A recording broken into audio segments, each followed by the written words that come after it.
Ça fait du bruit tout ce petit moteur.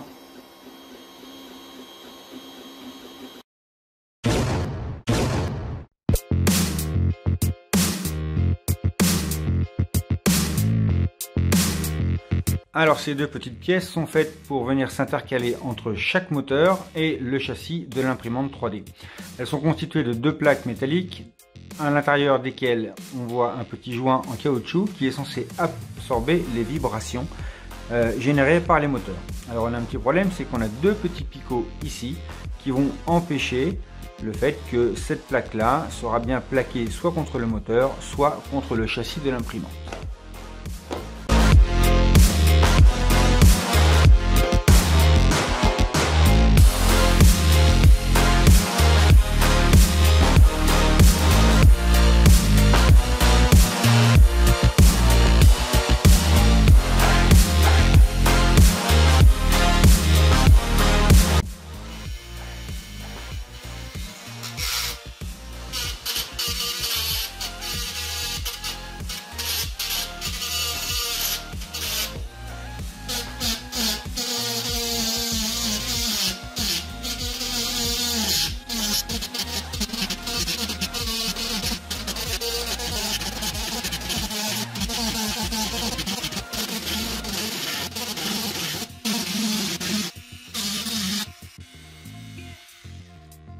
Voilà, les quelques petits pions sont enlevés, on va les monter sur l'imprimante.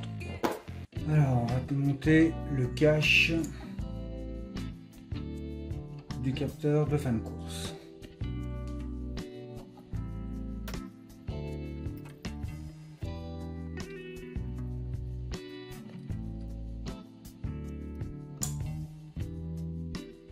Ensuite on va détendre la courroie. La courroie est bien lâche. On va pouvoir dévisser le moteur.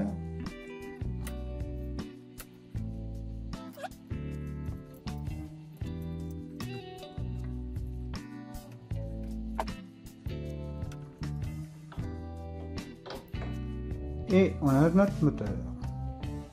Alors on va pouvoir venir fixer sur le moteur le fameux petit dumper en faisant attention que ici, on voit que ce trou-là est plus grand que celui-ci, et celui-ci possède un taraudage sur lequel on va venir se refixer. Donc, on va placer le dumper dans cette position-là, avec les vis qui vont avec.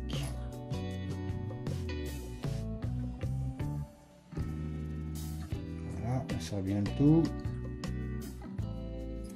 Et lorsqu'on va remettre le moteur en place, on va s'apercevoir que la poulie crantée ne tombe plus en face de la courroie. Il va donc falloir desserrer légèrement les petites vis qui sont ici. Là, il y en a deux, voilà, afin de pouvoir ajuster la poulie sur la courroie. Voilà, on va remettre le moteur ici.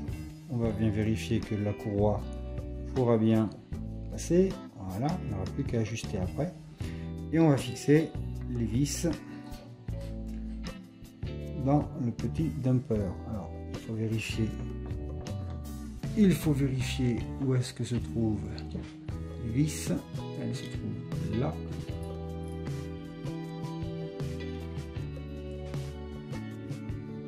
Voilà, j'en ai une. On va faire la seconde qui normalement est ici. Voilà, et on va bien serrer le tout.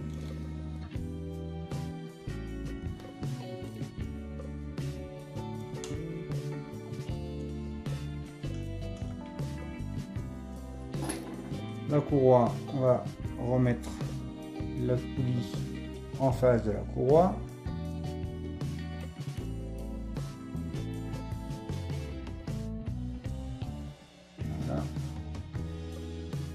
On vient serrer la petite vis, on vient serrer la deuxième, on va remettre un petit coup de clé pour bien serrer, dans ce sens là, et dans ce sens là. Voilà, normalement ça coulisse parfaitement. Il nous reste la même chose à faire pour l'autre axe. Et bien sûr, il va falloir retendre la courroie.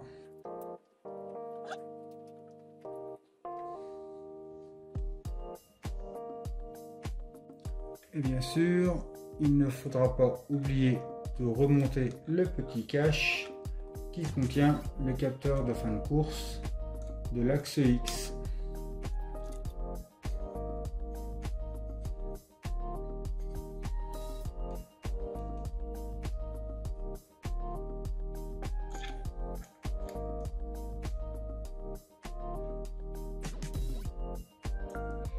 Alors, on va détendre la courroie sur l'axe Y. Voilà, la courroie est détendue. On va pouvoir dévisser le moteur.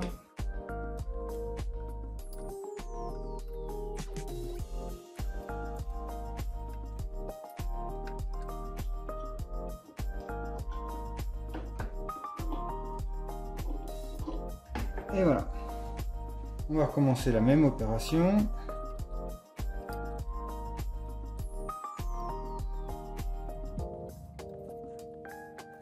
Le premier côté émis est bien fixé. On va pouvoir fixer les autres.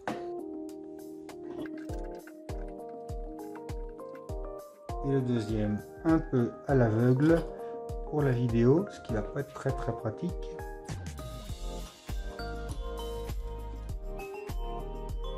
Et bon, on va bien serrer le tout. Et on va faire la même opération pour la poulie. On va desserrer les deux petites vis. On va pouvoir ajuster la poulie sur la courroie.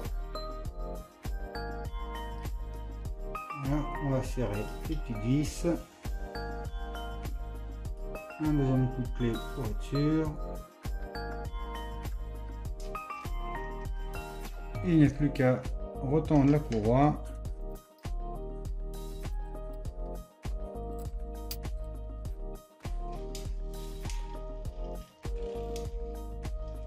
Impeccable.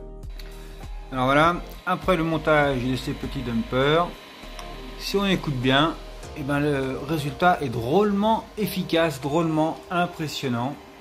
C'est énorme. Alors il va falloir que je vois pour en mettre un sur l'axe Z. Pour ça, il faudra mettre des petits écrous en forme de T. Bref, ces petits dumpers se révèlent vraiment très efficaces.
Et voilà.